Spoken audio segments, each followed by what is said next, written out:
Yo, peace to the tribes, peace to the tribes. It is I, the inevitable, the incredible Hawk, and this is Hawk School for the gifted and the elect.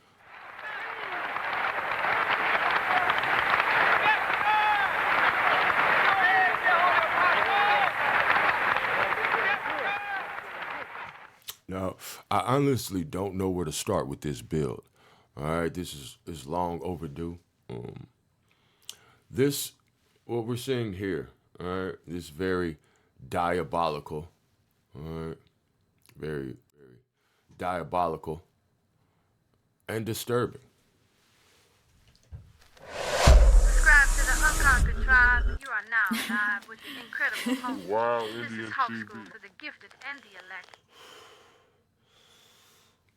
Now, you may be wondering, what in the world is this, Hawk School? This is a reproduction of an undated painting by John Ballou, Newbrough, lost in a flood while in storage in El Paso, Texas. The complex iconography of the painting, said to be 17 feet tall and 10 feet wide, depicted a central tenet of Oahspe's theology. All right, this is Oahspe's theology.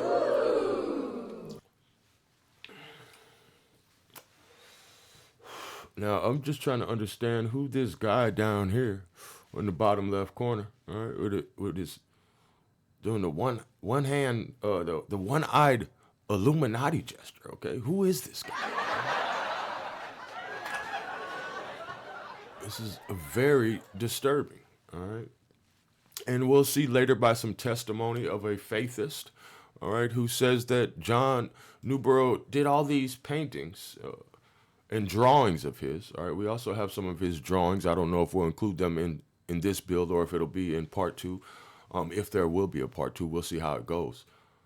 But in these drawings, he said to have created the drawings laying on his back, right, with his hands in the air.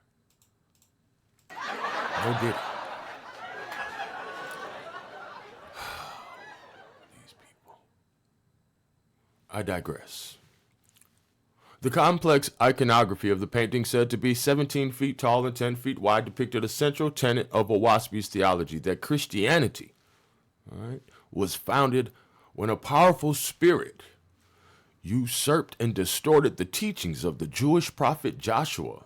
Jesus is what it has, sometimes referred to as the three worlds. Okay, the painting depicts the three realms outlined in Oahspe. The work's lower third, where the skeletons, all right, can be seen, all right, depicts Corpor, C-O-R-P-O-R. The false god Christ figure occupies the middle region, all right, called Atmosphere, all right, and the now faded, all right, upper portion represents Etheria, the higher heavens. All right. Said when the angels appeared to John Ballou Newbrough early one morning in 1881, he was nothing if not well prepared, a dentist and a spiritualist. All right. He was already a spiritualist. He had spent the last 10 years, purifying himself for supernatural contact. All right. He's been preparing himself for supernatural contact, folks. All right. The angels wanted him to buy a typewriter, a newfangled device Newbrough described as writing by keys like a piano in a letter, all right, to the Boston Spiritualist journal, The Banner of the Light. And here is actually the colony. All right, this is their colony. All right, these great buildings.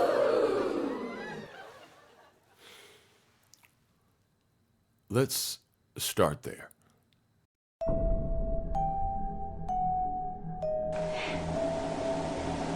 This is the message of Oahspe, the coming utopia. And it has a name. It's a new age for man. It's a new cycle of time. It has a name. It's called Kosmon. Kosmon.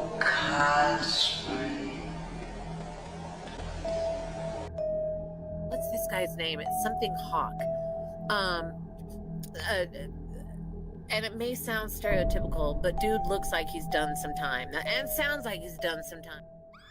A new day is here. I am a child. 30 years ago, Stephen convinced nearly 200 young idealists to give up everything and put their lives in the hands of their very own New Age guru and his zealous wife. We really believed that it was a turning point for mankind. We honestly believed that. And there was no turning back. To most people who've never been through anything like this, they'd look at us and think, are you nuts or something? They thought they could change the world. What came of their dreams has haunted them ever since. If Mary had said to us, we've reached the right vibration, we don't need our bodies anymore, we're all going to drink cyanide, I wonder if we'd done it.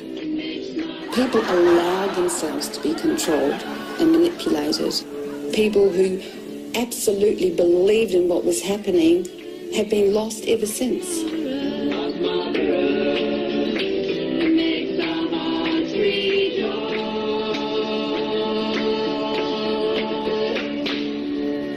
Newbrough was a extremely clairvoyant individual. This part of his life is very little known. He was both a mental and a physical medium. He could do the telepathic type of mediumship, and he could also do, for example, the heavy lifting, literally, of mediumship, which is it's called hyperpraxia, and it's the ability of people under spirit control to move very heavy objects. That's something he did while he was in Australia. In any case, it was sometime around 1877 that Newber was instructed by the angels to get a Remington and start practicing, start learning how to use the machine. And his progress was slow, but at least he was familiar with it. And when the angels returned in 1880, they said, get a big stack of blank paper. In the hour before dawn, Newber was awakened by a phalanx of angels and was directed to the typewriter, and for an hour performed automatic typewriting. The phenomenal part is that he typed at a speed quite different from his own earthside ability. In normal situation, Newber couldn't type more than about 10 or 15 words per minute, and with several errors. The Oahspe transcription was under control and came out at the rate of approximately 90 words per minute. So the typing was done in less than 1 hour each morning before dawn, and at the end of 1 year it was assembled into the book called Oahspe, and the angels furthermore instructed him to publish it. About 4 years after Oahspe came out, Newbrough continued to channel, and it was after he got out to New Mexico, and I may be able to get a chance to talk about the New Mexico adventure. He did some portraits under spirit control. He did it completely in the dark. Here's one. I'm going to start with the portrait of Thothma from Egypt.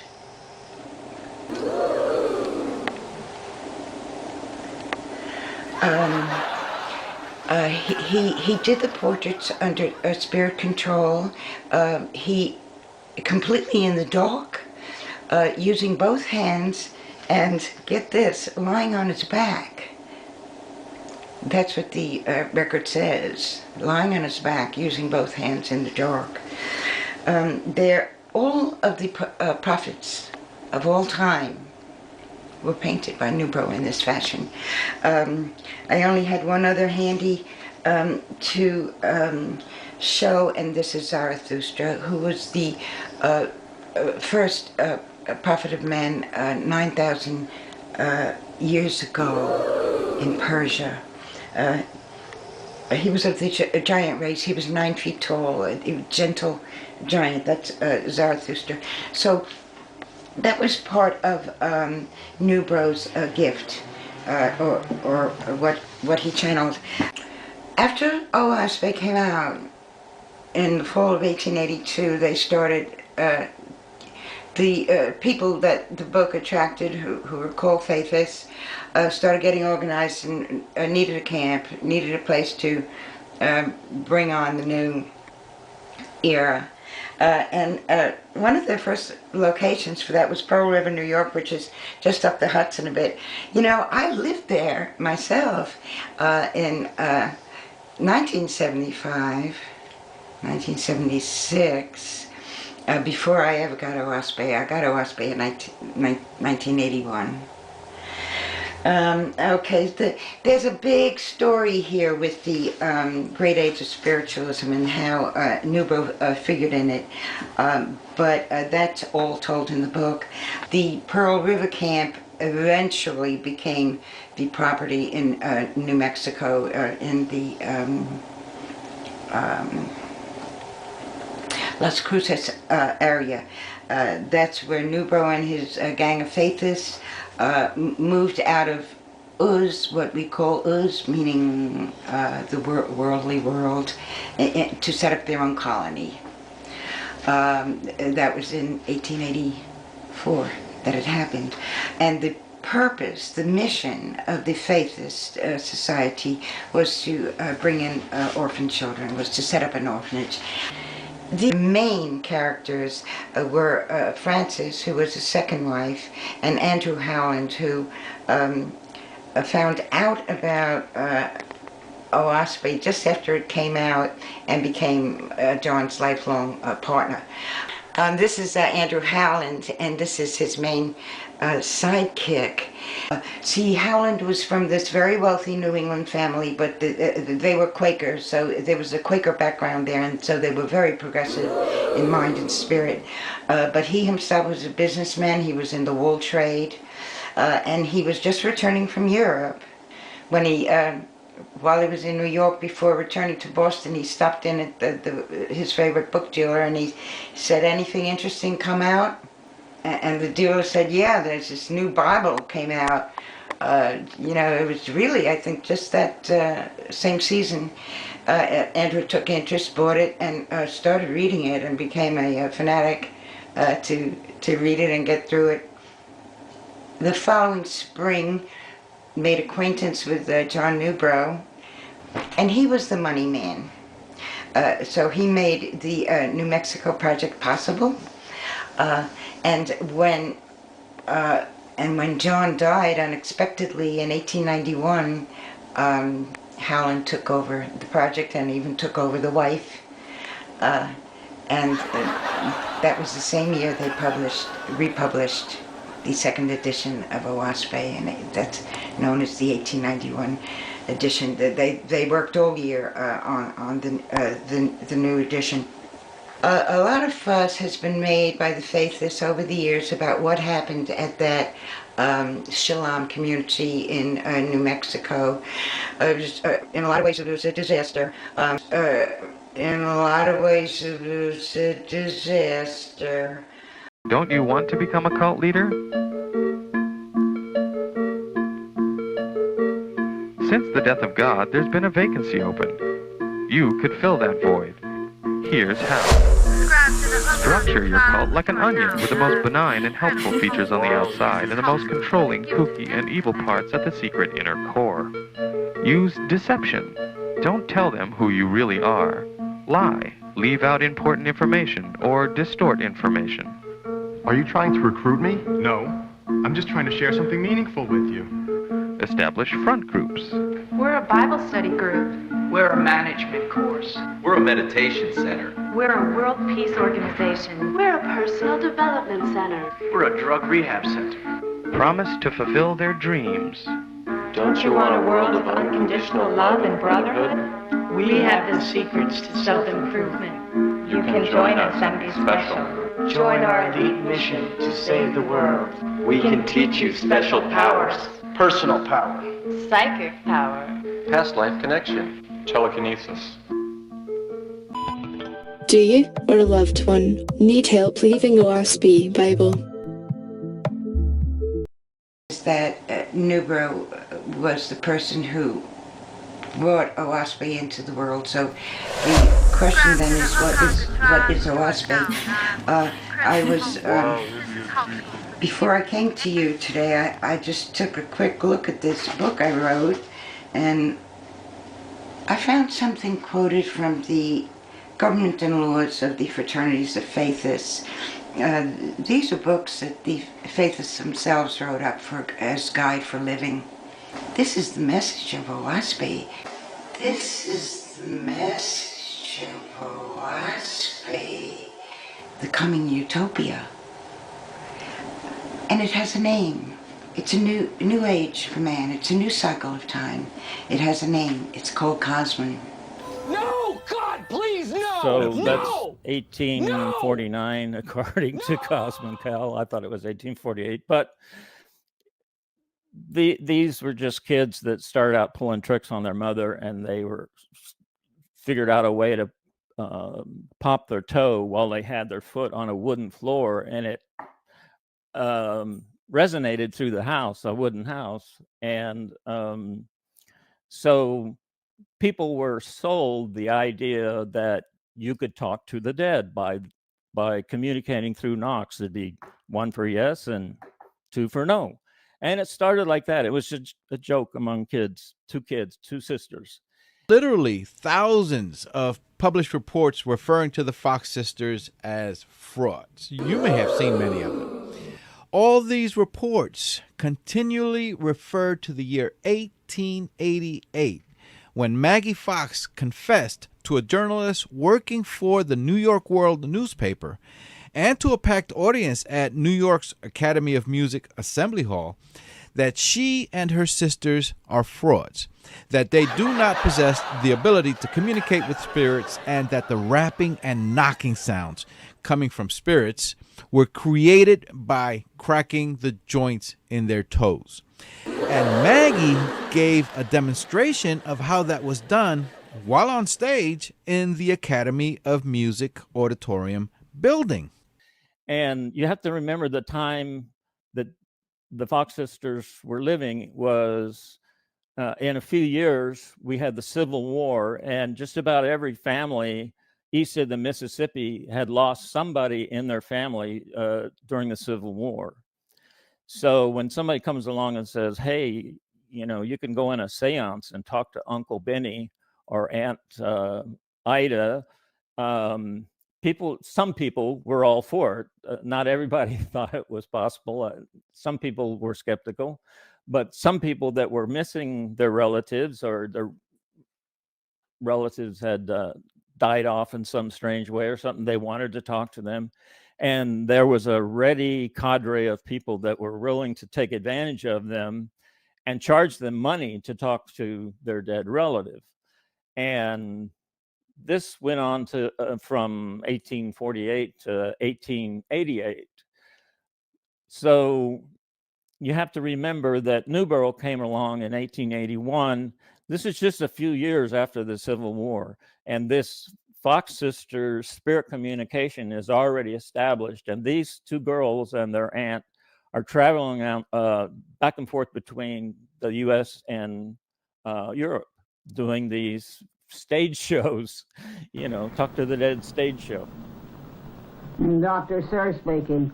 Hi, Doctor. I have come. No! God, and please, I am no! going to work No! with many of you today. There is a tremendous amount of work to do on Earth.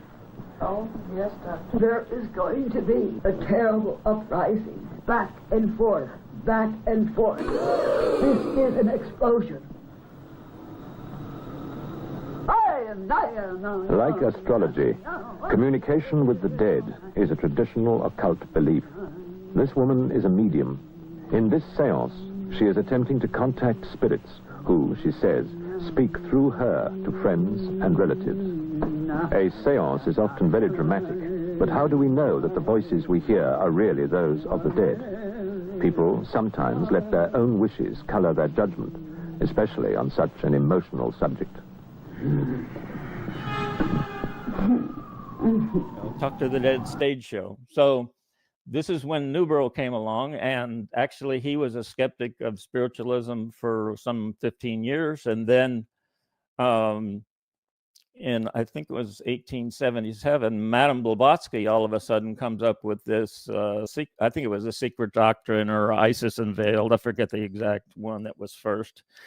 But she had gotten a whole bunch of manuscripts from somebody that had passed away. And this guy, before he died, he said, if you'll make sure I'm cremated, I'll give you all these exotic manuscripts that I've written. So all of a sudden, there was a race to, after her first book, then all of these other con artists were in a race to produce some other book that was channeled through the spirits. And Newbrough just happened to be the one to throw something together. But, you know, his story is kind of shaky of how he wrote Oahspe, and he never allowed any questions about the writing of it, or he would just throw a fit and throw people out of his house when he first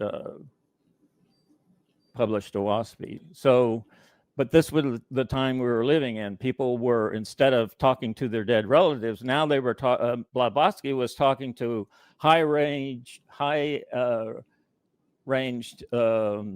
avatars and spiritual teachers. You know, it's all a made-up thing, but people went for it.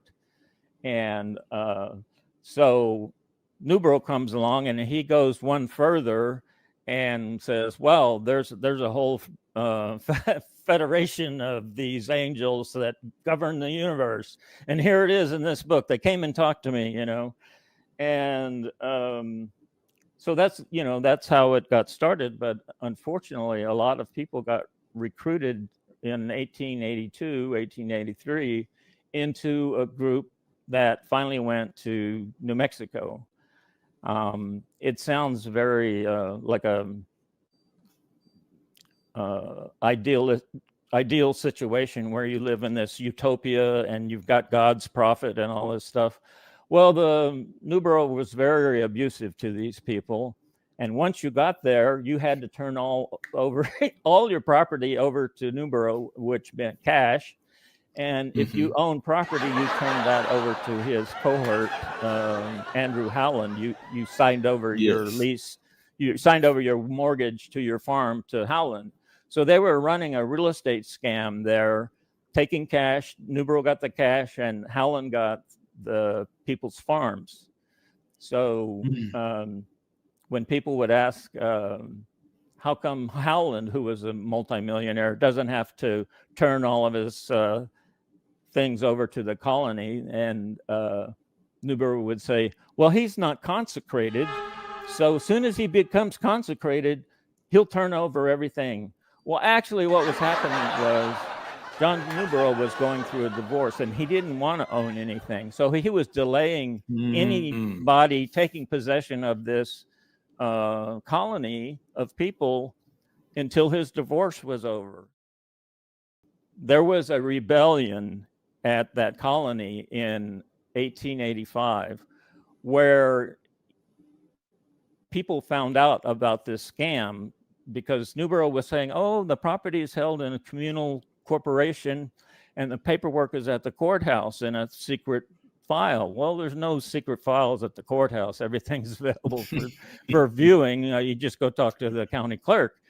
And so they, some really sharp people that lived there, put two and two together, figured out that Newbrough was running a scam, and that the property belonged to Howland, Andrew Howland, Newborough's partner. And they, as soon as the word got out through the colony, now bear in mind, there's only 41 people there. There's not 4,400, not 10,000. There's 41 adults and children. So overnight, Newbrough evicted all of these, about 20 people, families with children, off the property.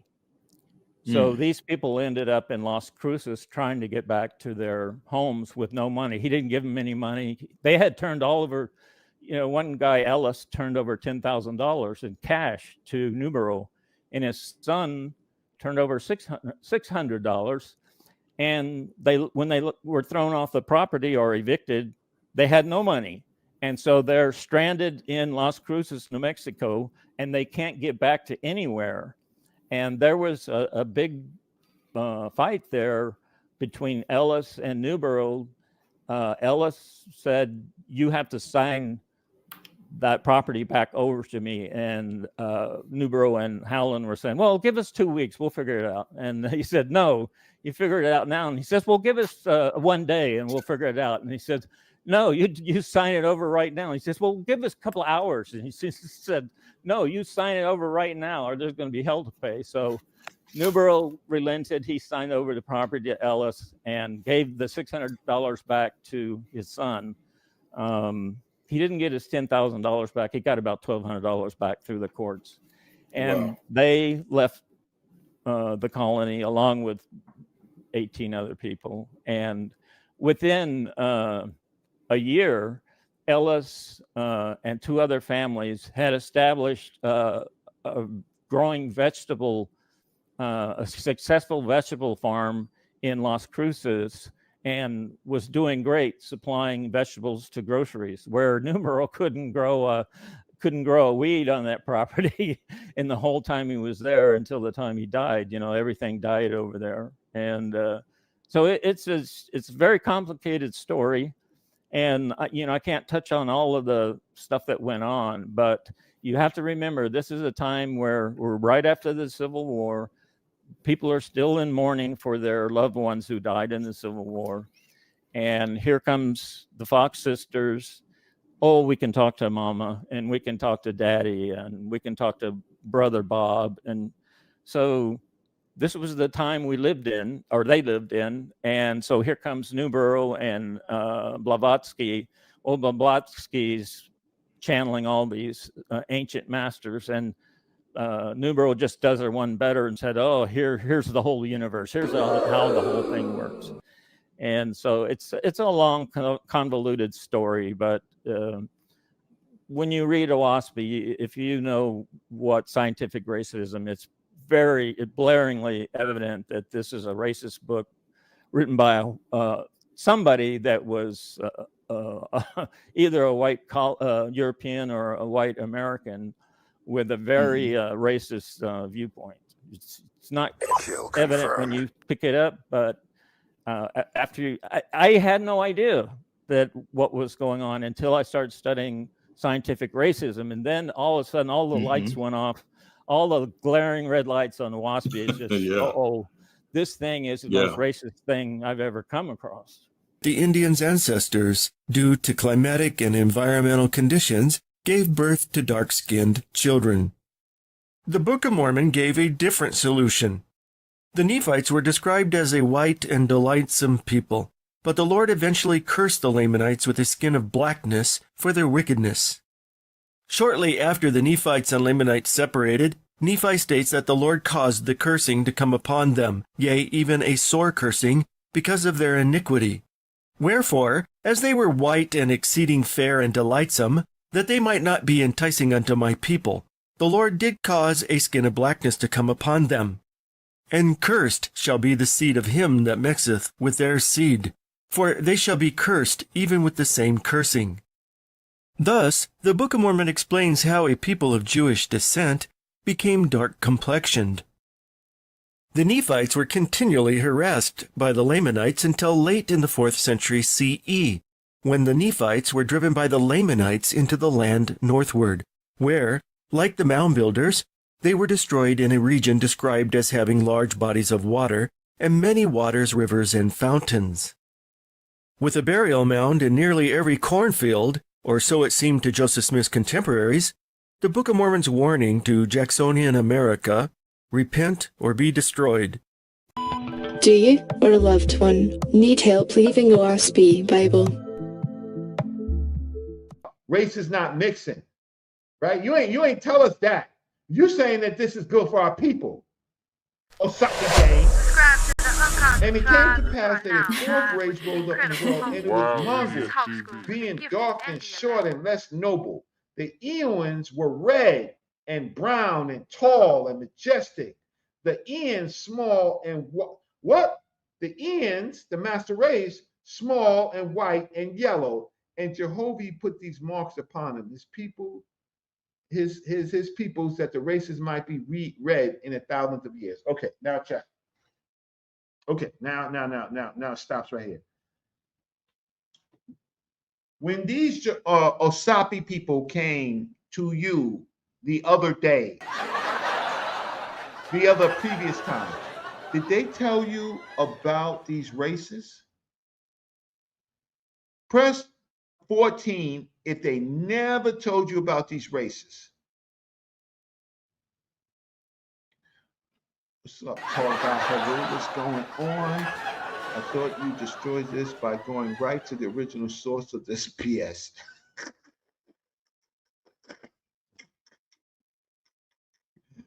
Boy, dog. Yep, thumb up the video. Latoya, fact or opinion? I looked up the Fragabati, and it is more spiritualist literature made up and or recycled mystical writings. That's right. I would avoid following this, of course. Oh my! Harrison Duncan, what? Okay, there go my 14s coming in. Sakina Ra. Just look at it, family. Look at the races. One of them is thin, small, and white and yellow. The other one, the mongrel one, is dark and short, right? The other one is red and brown and tall and majestic. And then you got the drugs, right? Nobody can work with the drugs. Okay, what's Phil talking about? Fragapati, a god of the highest rank and the variant chief in the Hindu scriptures. He is denominated as creator. See Book of Fragapat. Thank you. Sakina Ra, they the chosen. Now the question is, you look at the Oahspe gang. The Oahspe gang is obviously not the Eons. Look at them. Or they I can't believe I'm memorizing these names. Or they the drooks that nobody is supposed to be working with, that has the sins? Or they the Eons, they're red and brown and tall? I guess they I don't know if they're the drooks or the Eons, but they're certainly not the master race, which is the Eons. They're small, white, and yellow. And Jehovah put these marks upon his peoples, that the races might be read in thousands of years. So that means if you're marked by a color, that's how we know the hierarchy. That's of it, because Jehovah, with the J, he marked the people with skin color. But if life in the Brotherhood was safe and pure, the world outside was increasingly seen as dangerously corrupt. We were terrified of going out into the world. Terrified. You know, the truck had to go out sometimes to bring in supplies. And we'd have all these meditations before the truck went out and surround the truck in a ray of, in a ball of light so that the truck wouldn't get polluted by thoughts from the outside world. TV and radio were banned.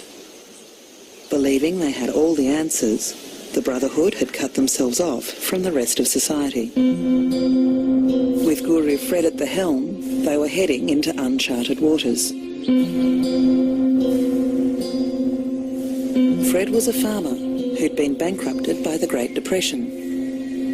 He'd been developing his own futuristic cosmic vision ever since. Here is the central created universe, It is a spiritual universe, and these are the... Fred believed strongly that part of the New Age message was that we were coming in contact again with the rest of the galaxy. The Aquarian age is the age of enlightenment. Great knowledge is pouring into the world. Where from? From the space people. That is where it is coming from. Our elder brothers were linking up with us again, those of us that could understand, and were preparing the planet for a graduation into a higher school of evolution, or to a higher consciousness. The whole essence of this message to the whole world from our space brothers is this. Order and harmony is being restored. Fred used to talk about how we were raising our personal vibrations, and perhaps one day we'd even shed our physical bodies and not need them anymore and just function as etheric, spiritual beings. He saw the world as the Titanic about to hit the iceberg. And there'd be an increase in earthquakes, there'd be a climate change, there'd be less water, there'd be catastrophes in the world. And then eventually the UFOs would come with Christ and their flying saucers and take the people who believed and did good things away. And they even bought a property that had an airstrip on it so that the elder brothers would have somewhere to land and come and take us and rescue us. Now, there's only one thing more amazing than him saying that, and that's us believing it. No! No! No!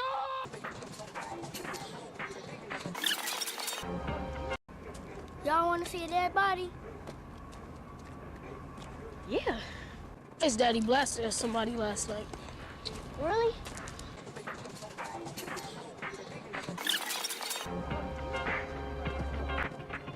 Name one chapter and verse in Oahspe that says any of that shit. The first chapter. One chapter and verse.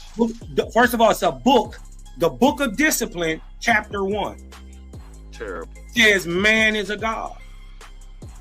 And it's no more than what you gonna be in time to come. So yes, there's gonna be a god. So John Newbrough was a god. There's gonna be a god like what was John Newbrough a god then? Big aboriginal power. Since the first verse says man is a god, don't try to beat around the bush with this shit. Was John Newbrough a god? Was John Newbrough a god? He will turn into one. Is John Newbrough a god? You don't know yes or no question. Stop shuffling, nigga. You don't know what a god is. Yes. Was he a god or not? You said just said the book say man is God.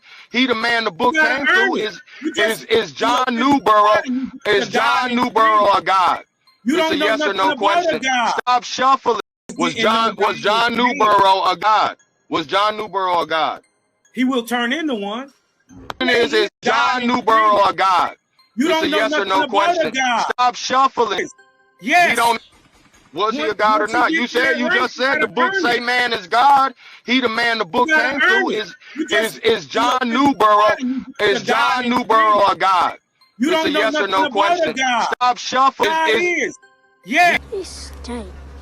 That's how they smell after a while. Why I take them people so long to pick them up?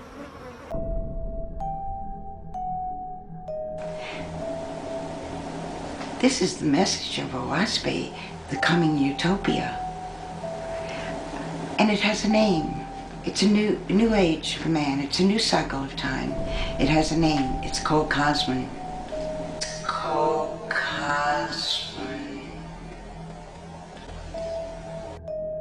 What's this guy's name? It's something Hawk. And it may sound stereotypical, but dude looks like he's done some time. And sounds like he's done some time.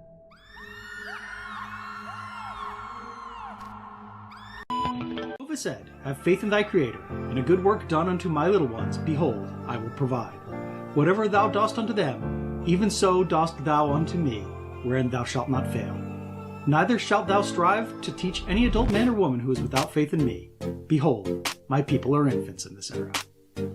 The Book of Jehovah's Kingdom on Earth, Chapter 1, verses 12 to 13. Do you, or a loved one, need help leaving Oahspe Bible? Did you know that 12 wee children died under mysterious circumstances at an Oahspe Bible orphanage in 1906 in Colorado? Of 13 wee children placed in the Oahspe Bible orphanage, 12 of them died in 1 year. 6 of those deaths occurred in 1 month. Authorities from Child Protective Services were shocked and saddened when it was learned all the children died from being starved to death. 2 Oahspe Bible cult leaders were arrested and charged with 6 counts of manslaughter. Remaining 7 other children were taken to hospital.